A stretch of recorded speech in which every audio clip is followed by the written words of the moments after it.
Hallelujah. உங்களை எல்லாம் பார்க்கிறது ரொம்ப ரொம்ப சந்தோஷம். It's a great joy to see you all this morning. இந்த மாதத்திலே ஆண்டவர் எனக்கு கொடுத்த வாக்குத்தத்தத்தை வாசிக்க கேட்க போகிறோம். We're going to read the word of God. We're going to read the promise of this month. சபைக்கும் எனக்கும் உங்களுக்கும் பாராட்டின கிருபை மகா பெரியது.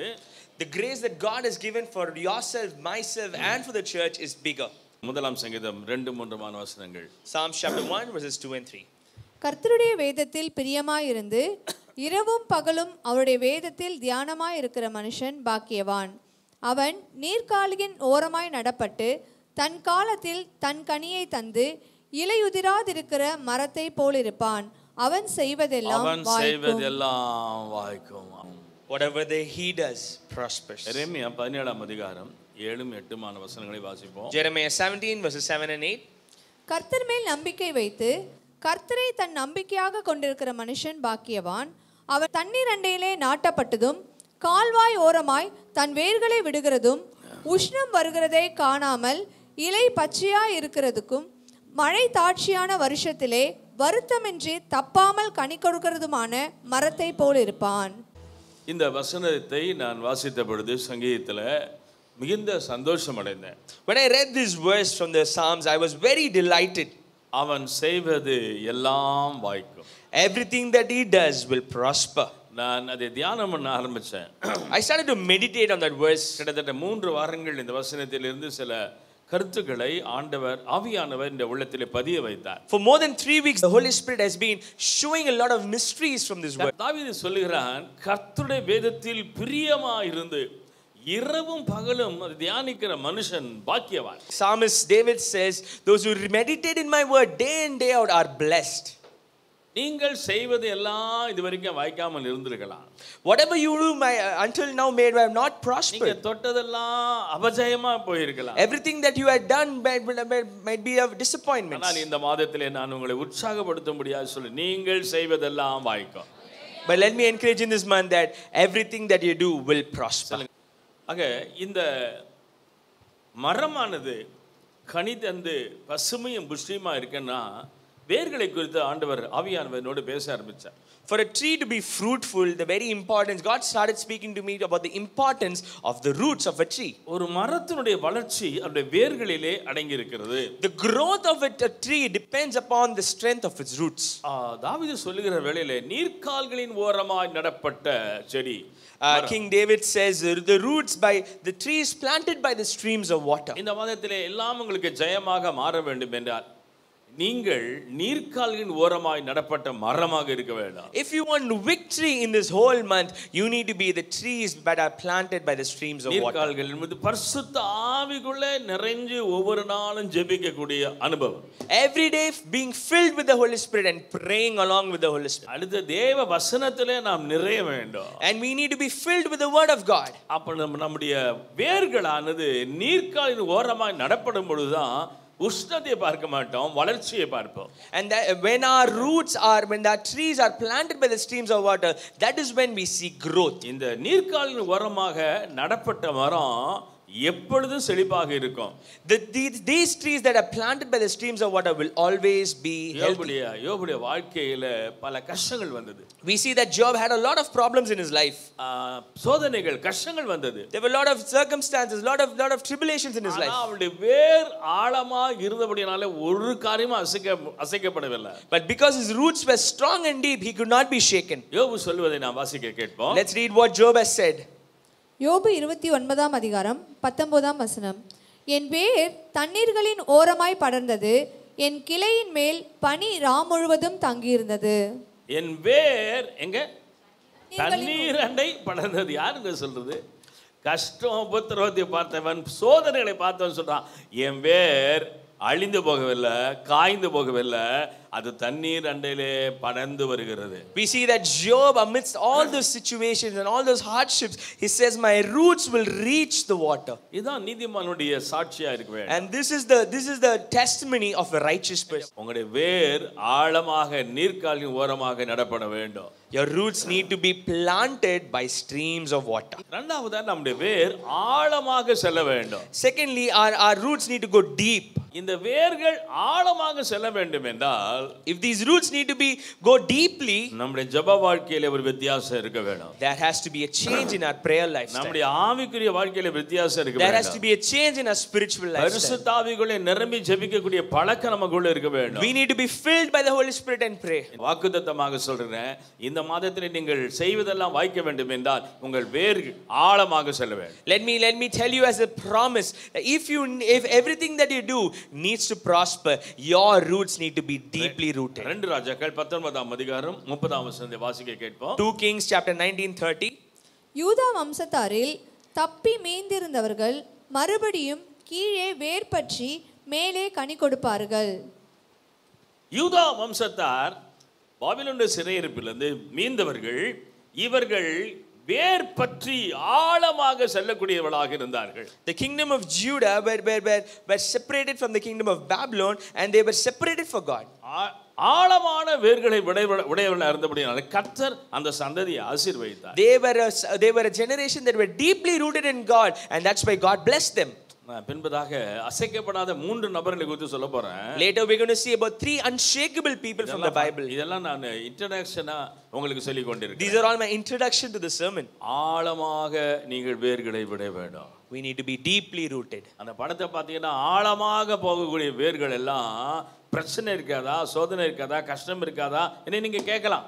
When you look at this picture, you can see the tree, you can see how deep the roots are going, and you can ask whether those trees or those roots won't have any problems or any tribulations or anything. இந்த வேர்கள் எல்லாம் ஆழமாக பரவி பாய்ந்து கொண்டிருக்கிறது. We can see these roots are deeply rooted and spread out. பச்சையும் பசுமையுமாக இருக்கக்கூடிய மரங்கள்.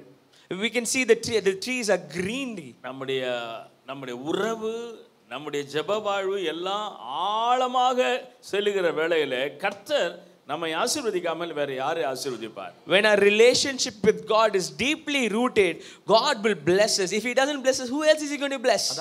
இந்த வாழை மரத்தை பார்த்தீங்கன்னா, வாழைத்தோப்பை பார்த்தீங்கன்னா காத்தடிச்சா எல்லாம் விழுந்துரும். When we see the banana tree, we see when there's a strong wind, the tree falls. நெல் பயிரை வைக்கும் பொழுது காத்தடிச்சா கீழே விழுந்துரும். When we see paddy fields, when there's a strong wind, it falls away. ஆனால் பனை மரத்தை பார்க்கும் பொழுது அது ஒவ்வொரு முறையும் அதுக்கு புயலோ காற்று வரும் பொழுது அதன் வேர்கள் ஆழமாக சென்று கொண்டிருக்கும். When you see a palm tree, every time we see when the winds are strong, the roots grow deeper.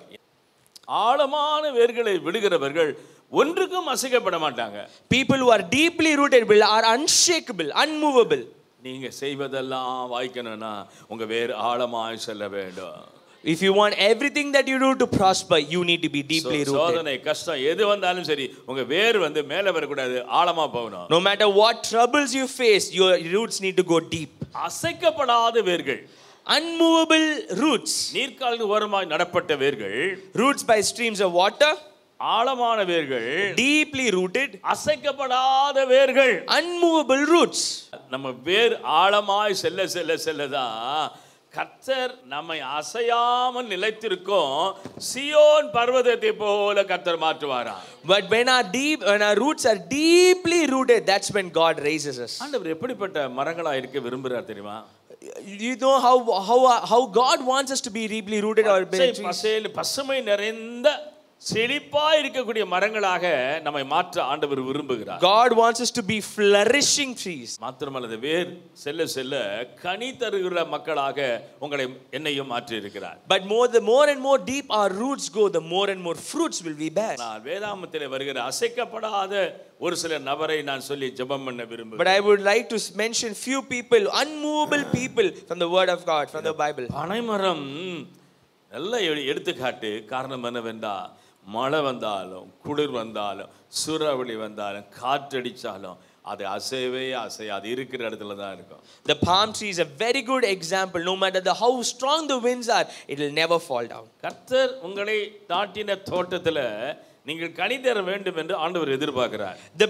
The garden where God had planted you, God expects you to bear fruit over there. நீங்கள் கர்த்தருக்குள்ள உறுதிப்பட்டவளா இருப்பீர்கள் என்றால் தேவனுடைய வார்த்தையில உறுதிப்பட்டவளா இருப்பீர்கள், சபைக்குள்ள உறுதிப்பட்டவளா இருப்பீங்க.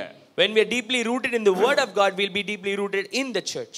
உங்கள் வேரானது ஆழமாய் போய் கொண்டே இருக்கும். But instead our roots would go deeper. உங்கள் வேர் ஆழமாய் போக போக போக கர்த்தர் உங்களை செழிப்புற செய்வார்.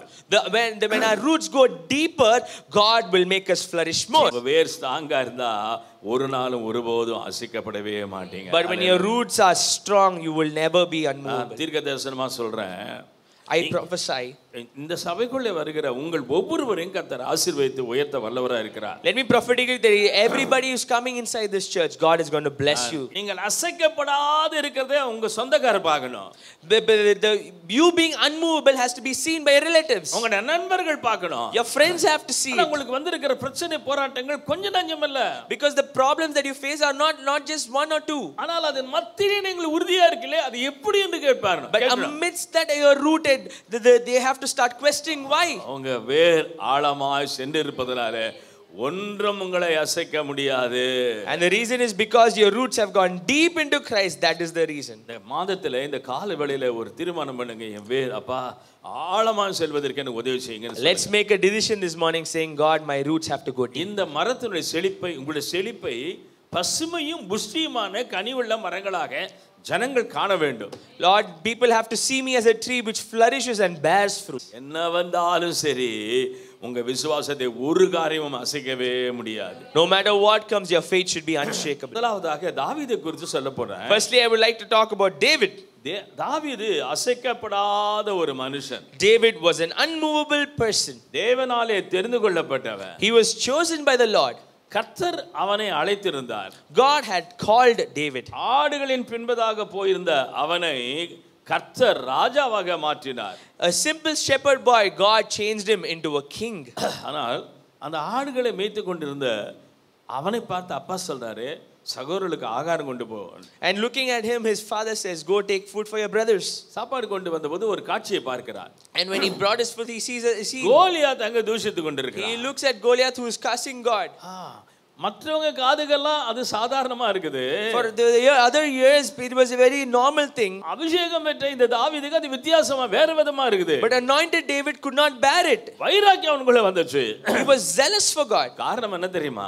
The reason is அவன் வேர் ஊன்ற அல்லது ஆழமாய் நாட்டப்பட்ட ஒரு மனுஷன். The reason is because his roots were deeply rooted. அவனுக்குள்ள ஒரு கோபம் வந்துச்சு. He had an anger. வைராக்கியம் வந்துச்சு. He had zealous. இந்த கோலியாத் நம்முடைய தேவனை தூஷிப்பதற்கு எம்மாத்திரம். How can this Goliath curse my living God? அந்த சாப்பாடு கொண்டு வந்து கொடுக்கும்போது அண்ணன் சொல்றான், என்னடா உனக்கு துணிச்சல், என்னடா அகங்காரம். அவனுடைய கோபத்தை பாருங்க. வாசிங்க 1 சாமுவேல் 17ஆம் அதிகாரம் 28. 1 சாமுவேல் 17ஆம் அதிகாரம் 28ஆம் வசனம். அந்த மனுஷரோடே அவன் பேசிக் கொண்டிருக்கிறதை அவன் மூத்த சகோதரனாகிய எலியாப் கேட்டபோது அவன் தாவீதின் மேல் கோபம் கொண்டு, நீ இங்கே வந்தது என்ன? வனாந்தரத்தில் உள்ள அந்த கொஞ்ச ஆடுகளை நீ யார் வசத்தில் விட்டாய்? யுத்தத்தை பார்க்க அல்லவா வந்தாய்? உன் துணிகரத்தையும் உன் இருதயத்தின் அகங்காரத்தையும் நான் அறிவேன் என்றான். நான் அறிவேன். நமக்கும் இந்த மாதிரி மூத்த சகோதரர்கள் எல்லா இடத்துலயும் இருக்கதான் செய்வாங்க. We also have a lot of elder brothers like நம்ம டிஸ்கரேஜ் பண்றாங்க, to discourage us, நம்ம அவமானப்படுத்துறவங்க, to humiliate us, நம்ம அதைரியப்படுத்துறவங்க, to make us cowards, அந்த ஃபீல்டை விட்டு ஓடும்படியான வார்த்தைகளை சொல்றவங்க நம்ம இந்த உலகத்துல இருக்காங்க. to make us run away from that field. ஆனா ஒரு சிலர் சொல்றாங்க, but there are few people. தம்பி எதுக்கு வந்திருக்க? He says, why are you here? கோலியாத்தை கொல்ல போறியா? Are you going to kill Goliath? எங்களுக்கு தெரியும்பா, கர்த்தர் உன்னை அபிஷேகம் பண்ணிருக்காருன்னு. I know God has anointed you. கூட இருக்கார்ப்பா. God is with you. அப்படினு சொல்ற கூட்டம் ரொம்ப குறைவு. People who say like that are very few. சபைக்குள்ள ஒருவர் உற்சாகப்படுத்தணும். In the church we need to encourage one another. எலியாபை பார்த்து அவனை போல பேசக்கூடாது. Not speaking like the same way that Eliab was speaking. கோபத்தோட டிஸ்கரேஜ்மென்ட் பண்றான் தாவீது. With anger he discouraged David. சாப்பாடு கொடுத்துட்டு அந்த சகோதரர்லாம் போன பின்பு தாவீது என்ன பண்றானா, அவனை பார்க்கறான், கோலியாத்தை பார்க்கறான். After giving the food to his brothers, David goes and looks at Goliath. உள்ளத்துக்குள்ள என்ன நினைச்சான்? கோலியாத்தை இன்னைக்கு ஆண்டவன் கையில கொடுத்தா உன்னை வெட்டி காகங்களுக்கு போடுவேன்னு சொல்லி தீர்மானம் பண்ணி நிக்கிறான். He believed and he completely believed that David that God is going to deliver Goliath in my hands and I'm going to cut his head and give it to the வசனத்தை வாசிக்கும்போது நேற்று தினம் ரொம்ப நான் சிரிச்சேன், சந்தோஷப்பட்டேன். ஏன்னா கோலியாத் தாவீதை அப்ரிஷியேட் பண்ற காரியத்தை வாசிக்க கேட்போமா? Can we read the verse? 1 Samuel 17ஆம் அதிகாரம் 42ஆம் வசனம். பெலிஸ்தியன் சுற்றி பார்த்து தாவீதை கண்டு. சுற்றி பார்த்து இது எதுக்காகனா, இவன் கூட யாரனா வந்திருக்காங்கன்னா துணிச்சல் உள்ளவனா ஒருத்தனும் இல்லை, அவன் சகோதரன் இல்லை, எந்த இஸ்ரவேலும் ஒருத்தரும் இல்லை, இவன் மட்டும் இருக்கிறான். Goliath looks at David and he sees there's nobody with him. It is just a small boy who's coming towards him. யுத்தத்தில் நீங்கள் மட்டும் நிற்கலங்க, உங்களோடு ஆண்டவர் நிற்பதை ஜனங்கள்லாம் பார்க்க வேணும். அல்லேலூயா சொல்லுங்க. In every battle of your life, you are not, people should see that you are not standing alone, but God is along with you. உங்களுக்கு வருகிற கோலியாத்தை சந்திப்பதற்கு நீங்க தனியா இல்லைங்க, ஒரு பெரிய பரமசேனையே உங்களை மூடிக்கொண்டிருக்கிறது. But to face every Goliath in our life, there's a big army along with you, standing with you. தாவீதை பார்க்கிற விதம் வித்தியாசமான ஒரு பார்வை. We see the way that Goliath sees David is very different. என்ன சொல்றான் படிமா? தாவீதை கண்டு அவன் இளைஞனும் சௌந்தரிய ரூபமான சிவந்த மேனி உள்ளவனாய் இருந்தபடியால் அவனை அசட்டை பண்ணினான்.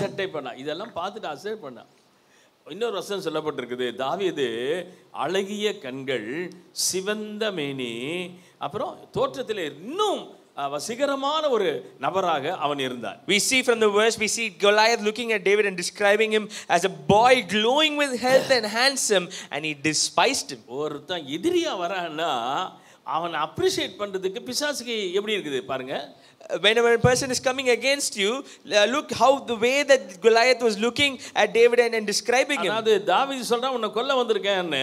David is saying I'm going to come to kill you. Goliath என்ன சொல்ற, ஏய் நீயா வந்திருக்க அப்படின்னு அவனை இழந்து, ஆனாலும் அவனை அசட்டை பண்ணான். எதை பார்த்து? அவனுடைய உருவத்தை பார்த்து அசட்டை பண்ணானே தவிர அவன் அபிஷேகத்தை கோலியாத்தால பார்க்க முடியலங்க. Goliath saw his physical appearance and he despised him, but Goliath was not able to see the anointing on top of David. அபிஷேகத்தை அறிந்து கொள்ளாதவன் கோலியாத்துங்க. Goliath was a person who could not understand the anointing. உங்க மேல இருக்கிற அபிஷேகத்தை பிசாசுக்கு ஒருவேளை தெரியாமல் இருக்கலாம். The anointing upon you, maybe devil might not understand. பரிசுத்த ஆவியானவர் உங்கள் மேலே நிழலிட்டு உங்களுக்கு பலத்தையும் சத்துவத்தையும் கொடுப்பதை நீங்கள் அறிந்து கொள்வீங்க. But the Holy Spirit will overshadow you and strengthen you, and you will know it. அசட்டை பண்ணினானா? He despised him. ஏய் நாய் அடிக்கிற மாதிரி வந்திருக்கியான்னு சொன்னானா? He said, hey, why have you come to hit the dogs? இதன் மத்தியில தான் தாவீது போய் யுத்த களத்தில் நிற்கிறான். And in this midst is when David is going and standing in the battlefield. ஒவ்வொருவருக்கும் ஒரு யுத்த களம் உண்டுங்க. Everybody has a battlefield. ஆனா வித்தியாசமான யுத்த களம். It might be different. ஒருவேளை கடன் தொல்லையாக யுத்த களமா இருக்கலாம். It might be a battle of debts. உங்களுக்கு எதிராக வந்த மாந்திரீக சக்தியா இருக்கலாம். Maybe black magic or people who are doing things உங்களுக்கு விரோதமாக பேசப்படுகிற பேச்சா இருக்கலாம். Words spoken against you. ஜனங்கள் உங்களை அசட்டை பண்ணலாம். People might despise you. ஆனால் தேவனோ உங்களை பற்றி ஒரு நோக்கத்தை உடையவரா இருக்கார். But God has a big purpose for you. ஆண்டவர் உங்கள் மேல நல்ல ஒரு நோக்கத்தை உடையவரா இருக்கிறார். God has a purpose for you. தாவீதுக்கு தெரியும், நான் ஆராதிக்கிற தேவன் இன்றைக்கு இஸ்ரவேலுக்கு ஒரு ரட்சிப்பை உண்டாக்குவார். David knows that the God I serve is going to give me salvation. உலகத்திலே உங்களுக்கு உபத்திரம் உண்டு, திடன் கொள்ளுங்க, நான் உலகத்தை ஜெயித்தேன் என்று ஆண்டவர் சொல்கிறார். There are troubles and tribulations in this world, but be strong that I have overcome this world. அவர் ஜெயிச்சா நம்ம ஜெயிப்போமா தோத்து போய்டுமா? If he wins, will we win or lose? ஜெயிப்போம். அல்லேலூயா.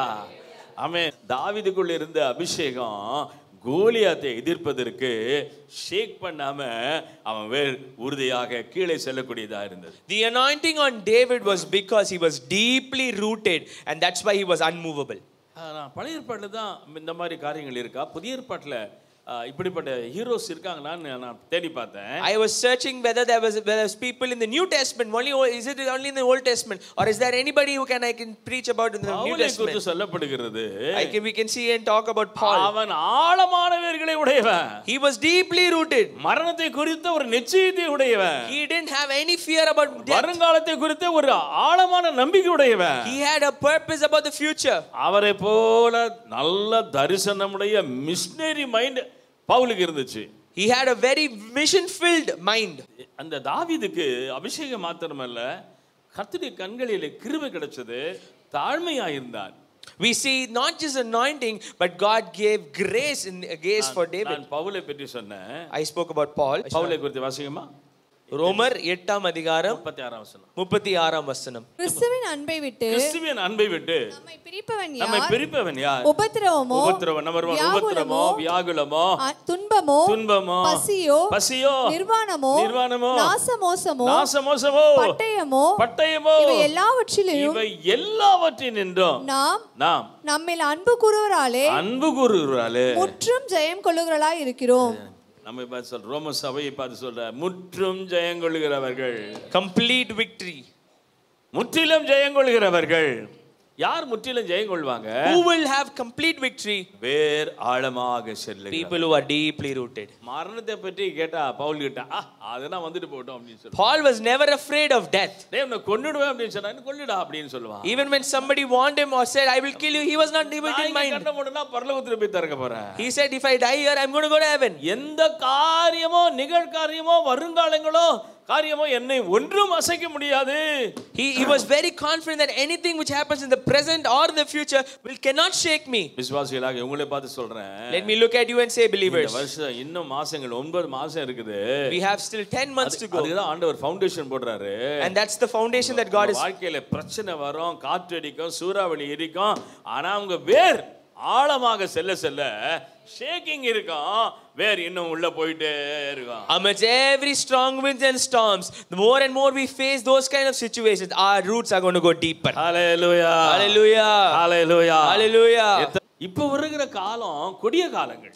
We see these times are very very hard times to live. இந்த காலத்துல தேவனுடைய சத்தியத்தை நாம் அறியாமல் ஆழமான வேர்களை விடாமல் இருப்போம் என்றால் சோதனைக்கு நம்மால தப்பித்துக் கொள்ள முடியாது. Without knowing the truth of the word of God, we are easily deceived by this world. தாவீதை கர்த்தர் நினைத்திருந்தார்.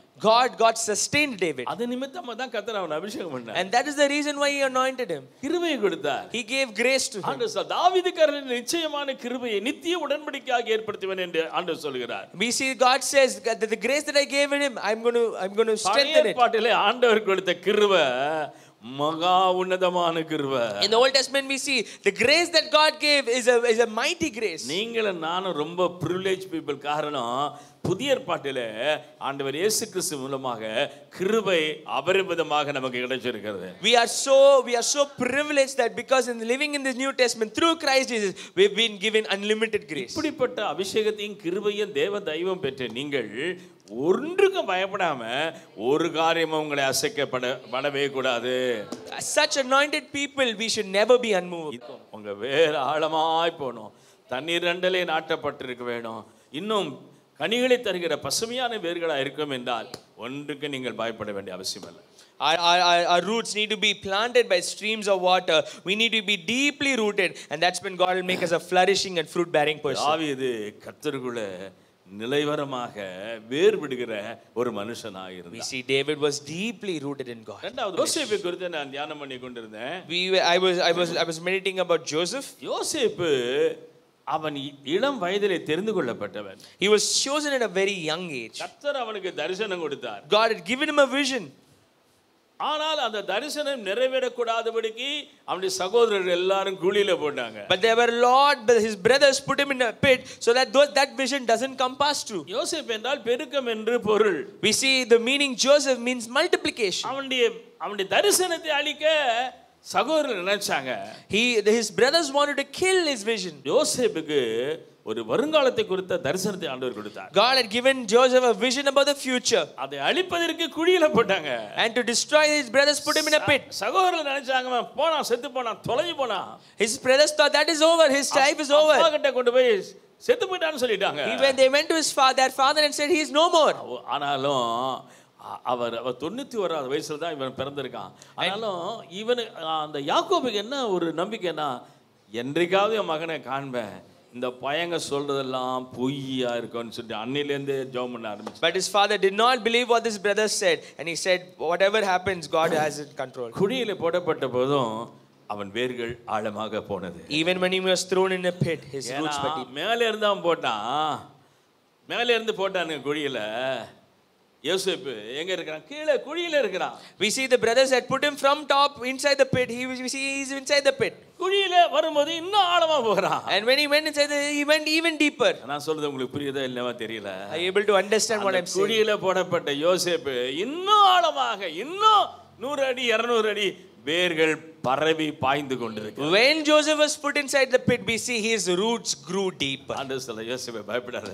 He said, Joseph, don't be afraid. இவனுங்க எல்லாம் ஒண்ணும் செய்ய முடியாது. These people can't do anything. நான் உனக்கு கொடுத்த தரிசனத்தை நிறைவேற்றியே தீருவேன். The vision that I have given you, I'm going to வீடு கட்டப்படும். Your house will be உங்க built. குடும்பம் செழித்திருக்கும். Your family will உங்களுக்கு flourish. உங்களுடைய வருமானம் எல்லாம் பெருக்கமாக இருக்கும். All your savings will நீங்கள் increase. ஒன்றுக்கும் குறையப்பட மாட்டீங்க. You will not be இந்த lacking சபையின் anything. மூலமாக நீங்க ஊழியம் செய்வீங்க. Through this church, you will do ministry. நீங்க மிஷனரிமார்களை எழுப்ப வேண்டும் என்பது என்னுடைய ஜெபம். My prayer is to raise a lot of missionary pastors. தரிசனத்தை எல்லாம் கொடுத்த ஆண்டவர் அவனை அப்படியே விட்டுருவாரா? All the visions that are given by God, will he leave him alone? அங்க இருந்து தூக்கி எடுத்து போத்திபார் வீட்டுக்கு வரான். And that's where he raised him and brought him Potiphar's அங்க ஒரு house. பெரிய நிந்தை அவமானம் காத்துக்கிட்டு இருக்கு. And a big humiliation was waiting for him here. அவன் சொல்றான் அந்த அம்மாவை பார்த்து, அம்மா உன்னை தவிர எல்லாத்தையும் எஜமா என்கிட்ட கொடுத்துருக்காரு. காரணம் என்ன தெரியுமா? ஏன் கூட ஆண்டவர் இருக்காருன்னு அவருக்கு தெரியுது, உனக்கு தெரியல. He looks to the lady and says, my Lord has given everything to me except you. உன்னை தவிர எல்லாத்தையும் கொடுத்துட்டாரு கையில. Except you, he's given everything to me. இப்போ நான் ஆராதிக்கிற தேவனுக்கு விரோதமாக பாவம் செய்வது எப்படி? I cannot sin against the Lord I worship. இந்த ஒரு காரியத்தின் நிமித்தமாக கிட்டத்தட்ட 17 வருஷம் சிறைச்சாலையில போடப்பட்டான். And because of this 17 years or more, he was imprisoned. நான் அநேக நேரத்தில் சொல்லியிருக்கிறேன், ஆண்டவர் யோசேப்புக்கு தரிசனம் கொடுத்து மாத்திரமல்ல, சிறைச்சாலையில அவனுக்கு தயவு கிடைக்க உதவி செய்தார். Not just imprisonment, we see Joseph found favor in the prison. Pavul சிறைச்சாலையில போடப்பட்ட போது நிருபங்களை எழுதினார். When we see Paul, when he was imprisoned, we see he wrote these epistles. யோசேப்பு சிறைச்சாலையில இருந்தபோது என்னத்தை எழுதினான்? What did Joseph write when he was in prison? ஒவ்வொரு நாளும் ஜெபம் பண்ணான். Every day he prayed. என் வேர்கள் ஆழமா செய்யட்டும். My roots need to go deeper. எனக்கு கொடுத்த ஃபேவருக்காக ஸ்தோத்திரம் ஆண்டவரே. எனக்கு கொடுக்கப்பட்ட ஃபேவருக்காக தயவுக்காக ஸ்தோத்திரம் ஆண்டவரே. I thank you for the grace which is given for me. ஒரு நாளைக்கு இந்த தரிசனத்தை நிறைவேற்றுவேன். One day this vision is going to come. திடீரென்று அரசாங்கத்திலிருந்து ஒரு அழைப்பு வருகிறது. And a sudden call from the higher authorities. ராஜா உன்னை அழைக்கிறாரா? Hey, the king is calling you. எழுந்திரடா. Get up. இனி இந்த சிறைச்சாலை சாப்பாடு உனக்கு இல்ல. This prison food is no more for you. ராஜா உன்னை அழைக்கிறார். The king is called for you. என்னையா எதுக்காக? He's asking me for what? ராஜாக்கு முன்னாடி நிக்கறான். And he goes and stands in front of the Raja king. சொல்றான், என் சொப்பனத்துக்கு நீ பதில் சொல்வாயா? You have to explain my vision, my dream. என்னதுன்னு சொன்னா வாசிங்கமா எடுத்துங்க. Let's read that verse. அப்பொழுது யோசேப்பு பார்வோனுக்கு பிரதியுத்தரமாக, நான் அல்ல தேவனே பார்வோனுக்கு. இங்க இந்த யோசேப்புக்கு ஒரு சான்ஸ் கொடுக்குது, கிடைச்சது. Here we see Joseph had a chance, an opportunity. தங்கிட்ட இருக்கிற அந்த என்னது வல்லமையை, அந்த பேரை பெருமைப்படுத்தக்கூடிய நேரம் வருது. ஆனா அந்த பேர் புகழெல்லாம் ஆண்டவருக்கு செலுத்திட்டு அவன் வேர் இப்போ ஆழமா போதுங்க. He had an opportunity to use and take that opportunity to make a name for himself, but he did not do it and he glorified God. தன்னை மறைத்துக் கொண்டு ஆண்டவரை உயர்த்தினார். He praised God and not himself. தேவனே பார்வோனுக்கு மங்களமான உத்தரவு அருளி செய். மங்களமான உத்தரவு இங்கிலீஷ்ல எப்படி தெரியுமா? I cannot do it, Joseph replied to Pharaoh, but God will give Pharaoh the answer that he desires. God will give the answer that the Pharaoh desires. Favorable answer. எப்படி favorable இன்னொரு டிரான்ஸ்லேஷன்ல பீஸ்ஃபுல், சமாதானத்துக்கு அடுத்த வார்த்தையை கொடுப்பார். மங்களமான வார்த்தை. Favorable answer. மங்களகரமான உத்தரவை ஆண்டவருக்கு சொல்வாரியா? God gives authority to you. நான் அல்ல, அவரே உனக்கு உத்தரவு கொடுக்க போறார். Not me, but he gives you authority. ஆண்டவரை நீங்கள் உயர்த்த ஆண்டவர் உங்களை உயர்த்தி கொண்டே போவார். The more we lift God, God will lift you. நான் சொல்ல வந்த காரியம், அந்த இடத்துல தன்னை மறைத்தம் வேர் இப்பொழுது ஆழமா போகுது. At that time he made sure that his name is not glorified. His roots were deeply rooted. சொப்பனத்துக்கு விளக்கம் சொன்னா. He gave the explanation for the dream. அந்த காரணம் என்ன தெரியுமா? கர்த்தர் யோசேப்பை எகிப்திலே உயர்த்த ஆரம்பிச்சார். And we see the result for that is God raised Joseph in Egypt. 17வது வயதுல தரிசனத்தை பார்த்தான். In the year 17 years old he saw a vision. 13 வருடம் சிறைச்சாலையில் இருந்தான். 13 years he was in prison. 30 ஆண்டுகள் அதிபதியாக மாறினான். 30 years he was governor. சகோதரர்கள் எல்லாம் 39வது ஆண்டுல வந்து பார்த்தாங்க. In 39th year his brothers came and saw him. கிட்டத்தட்ட 110 வருஷங்கள் 60 ஆண்டுகளுக்கு மேலாக எகிப்தில் இருந்துட்டான். 60 years plus he lived in Egypt. 430 வருஷங்கள் அடிமைகளா மாறிட்டான். 440 years people were enslaved in Egypt. ஒரே ஒரு யோசேப்பு நிமித்தம் தானியம் வாங்க வந்த மக்கள் தேவனை மறந்து போனாங்க. People who came to get grains from Joseph, they forgot God. ஆனால் யோசேப்பு இருந்த வரைக்கும் தேவனை மறக்காமலே 110 வயசுல மரணம் அடைந்தார். Until 110 years old, Joseph did not forget God. வேர்கள் ஆழமாய் சென்றபடினாலே Since his roots were deeply rooted, யோசேப்பு சொல்றான், Joseph says, பிள்ளைகளை பார்த்து சொல்றான், he looks at his children and says, எலும்புகளை என் பிதாக்களோடு கொண்டு சேர்க்க வேண்டும். take my bones to my ancestors. என்னுடைய பிதாக்கள் அண்டையிலே அடக்கம் பண்ண வேண்டும். You need to bury me in my ancestral place. சொந்த ஜனத்தை மறக்கல. He didn't forget his own people. தகப்பன் வீட்டை மறக்கல. He didn't forget his father's house. சொந்த நிலத்தை மறக்கல. He didn't forget his own land. தேவனை மறக்கல, தேவ ராஜ்யத்தை மறக்கல. He didn't forget God and his kingdom. நம்மளா தானே சொல்வேன், நான் எகிப்தில் ராஜாவா இருந்தேன், ராஜா மரியாதையோட பெரிய சமாதி கட்டி தாஜ்மஹால் மாதிரி எனக்கு எழுப்பிடுங்கன்னு சொல்லியிருப்போம். What would have you and I said? I am a king, I am a governor, I am a big authority in Egypt. Give me a big funeral. Give me a big grave. ஆமா, அந்த மாதிரி கட்டுங்கன்னு சொல்லியிருப்போம். ஆனா தேவ மனுஷன் வேறு ஆழமாக சென்றவன் யோசேப்புக்கு கர்த்தர் ஃபேவரை காட்டினார், தரிசனத்தை கொடுத்தார், அவனை வாழ செய்து உயர்த்தி அழகு பார்த்தார். We see Joseph was deeply rooted, and that's why God lifted him. நீங்கள் செய்வது எல்லாம் வாய்க்கும். Everything that you do will prosper. நீங்கள் கர்த்தருக்காக காத்திருக்கீங்க. Are you waiting for the Lord? இந்த மார்ச் மாதத்துல ஏதாவது நடக்காதா? In this month of March will not anything happen? நான் நம்புகிறது அவராலே வரும் என்று பக்தன் சொல்லுகிறார். What I believe will come from him. உங்கள் துக்கம் சந்தோஷமா மாறும் என்று ஆண்டவர் சொல்லியிருக்கிறார். Your mourning will be turned into dancing. அதாவது சொல்றான், முதலாவது சங்கீதத்திலே சொல்றான், என்ன சொல்ல படிக்குமா? இந்த வசனத்தை வாசி முடிக்கலாம். முதலாம் சங்கீதம் 2ஆம் வசனம் 3ஆம் வசனம். கர்த்தருடைய வேதத்தில் பிரியமாயிருந்து இரவும் பகலும் அவருடைய வேதத்தில் பிரியமா இருக்கணும், தியானம் பண்ணணும். அவன் நீர்க்கால்களின் ஓரமாய் நடப்பட்டு தன் காலத்தில் தன் கனியை தந்து இலையுதிராதிருக்கிற மரத்தை போல் இருப்பான். அவன் செய்வதெல்லாம் வாய்க்கும். கண்டிஷனை போய் தியானம் பண்ணுங்க வீட்டுல. எவன் செய்வதெல்லாம் வாய்க்கும் ஏற்கனவே சொல்லப்பட்டிருக்கு. You go home and meditate. Whatever whose actions will prosper. நீ ஆண்டவருடைய நிபந்தனைகளை நீ நிறைவேற்றும் பொழுது கர்த்தராலே உங்களுக்கு ஜெயம் வரும். When you fulfill God's commands, God will give you victory. கர்த்தர் இந்த மாதத்துல இந்த வாக்குத்தத்தத்தின்படி உங்களை நடத்துவாரா. God will lead you with his promise this month. நீங்கள் செய்வதெல்லாம் வாய்க்கும். Whatever you do will prosper.